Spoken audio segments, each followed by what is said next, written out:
Ancient Romans were not as much into philosophy and teaching as the preceding Greeks, but they absolutely loved finding new ways of entertainment in their otherwise mundane lives.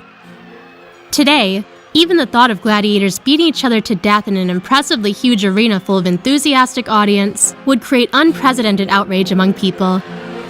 In fact, it would truly reflect the modern perception of much popular gladiator fights in ancient Rome. But regardless of the short life expectancy, being a gladiator was in many ways one of the most glamorous professions in ancient Rome.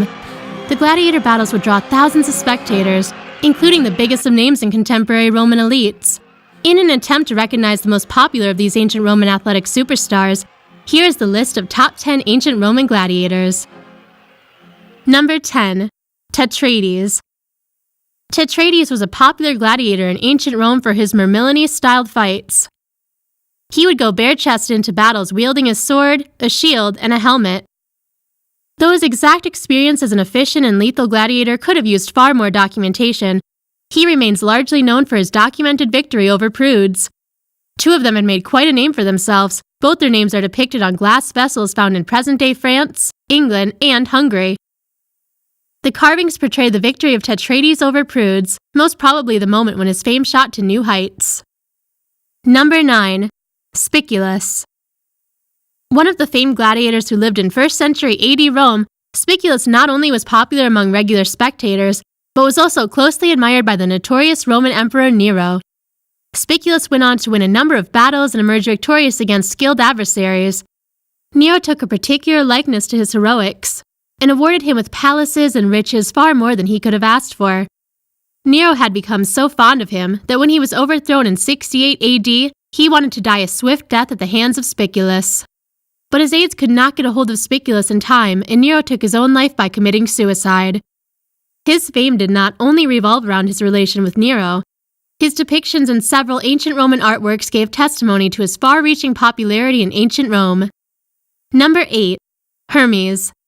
Not much has been documented on the life of ancient Roman gladiator Hermes. However, he earns lavish praise from a contemporary poet Martial. So much so that Martial even dedicated an entire poem praising his skills as a confident gladiator. In his poem, Martial described Hermes as a skillful fighter who enjoyed an overwhelming superiority over other gladiators. On the second line of his poem, in which each line begins with the name Hermes, Martial describes the versatility of said gladiator. Hermes was well trained at using different weapons that the gladiators used in their fights. Number 7. Priscus and Virgil. These two might have won a number of fights in their careers as competent gladiators, but they are mostly known for their legendary final battle in which they faced off against each other. Priscus and Virgil fought an epic battle in the 1st century AD in the famous Flavian amphitheater.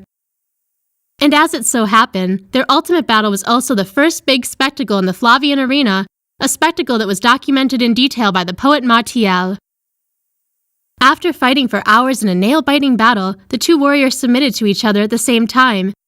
In respect for each other's skills and mettle, they put down their swords, which was met by roaring appreciation from the spectators. Number 6. Marcus Attilius. When Marcus Attilius fought his first battle as a gladiator, he was just a young novice and was given the designation of Tiro, a title given to a gladiator who is commencing his career. Usually, the organizers would pick gladiators of similar status and experiences together during these fights. But as fate would have it, Marcus Attilius was facing Hilaris, an imperial gladiator who had already fought 14 fights and won 12 of them. Right when everyone was convinced Marcus did not stand a chance, the newcomer scored a thumping win against the veteran, staging an upset that earned him much admiration. Number 5. Karpov Ers. The era of the ancient Roman gladiators saw a number of popular bestiarius, a profession that was notorious for ridiculously short life expectancy even by the standards of gladiators. Being a celebrated bestiarius, Karpov Ers was instinctively gifted in fights involving wild animals. He was far more skilled at fighting different animals in the arena than at fighting in extensive hand-to-hand combats against fellow gladiators. Karpov Ers would routinely face off against vicious wild animals such as lions, bears, leopards, and rhinos. He even fought at the opening of the famed Flavian amphitheater and defeated a horde of bear, lion, and leopard in a single battle. He also killed a rather ferocious rhino with a single spear and another face-off, but his personal best and the crowd-favorite performance came when he killed 20 different beasts in a single battle. Number 4. Crixus.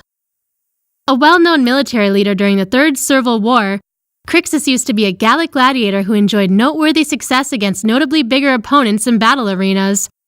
But he absolutely despised the idea of his gladiator school and his owner. So when a revolt broke out in the training school, Crixus was a happy volunteer among the 70 escaping gladiators. Then he played a pivotal role in defeating a small group of soldiers sent to quell their rebellion. Number 3. Commodus. He was notorious for his ego and considered himself above everyone else. Now at that time, regardless of all the glamour and popularity gladiators enjoyed, they were still considered lowly by the upper classes of Romans. So Commodus had parts of his palace changed into an arena so as to fight as a gladiator in private. Of course, that was never going to be enough to satiate his desire to fight as a real gladiator. So soon, he started fighting in public battles with absolute disregard for his royal status. But again, his fights were never fair to his opponent, who would be armed with wooden sword. Sometimes, he would fall as low as killing tethered and injured animals just to show off his non-existent fighting skills. Eventually, Commodus's continuous and mindless dwelling into such antics led to his downfall when he was assassinated in 192 AD. Number 2. Flama. Flama is one of the biggest names in the history of ancient Roman gladiators. Of course, his true name wasn't Flama, which was his battle name, but this skillful athlete absolutely justified his name with his track record as a fearsome gladiator. Before his career as a gladiator started, he was a Syrian soldier who got captured and thrown into a battle against a powerful adversary to meet a quick death.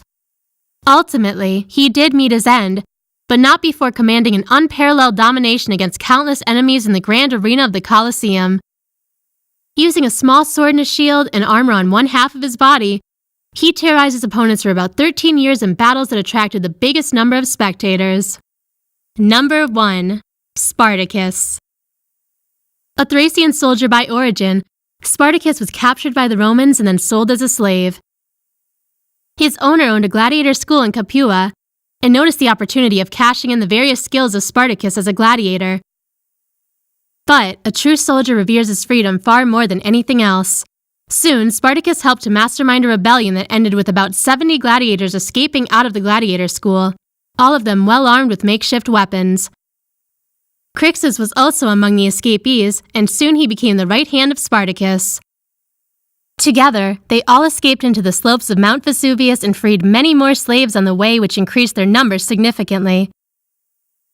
Soon, Spartacus had amassed a formidable and skillful force that went on to defeat Roman legions sent to capture them in more than 6 different occasions. But in 71 BC, Marcus Licinius Crassus came with a well-trained force of 50,000 legions to wreak havoc among the rebel forces. Ultimately, Spartacus was unable to withstand the calculated attack from the Romans and was killed in southern Italy.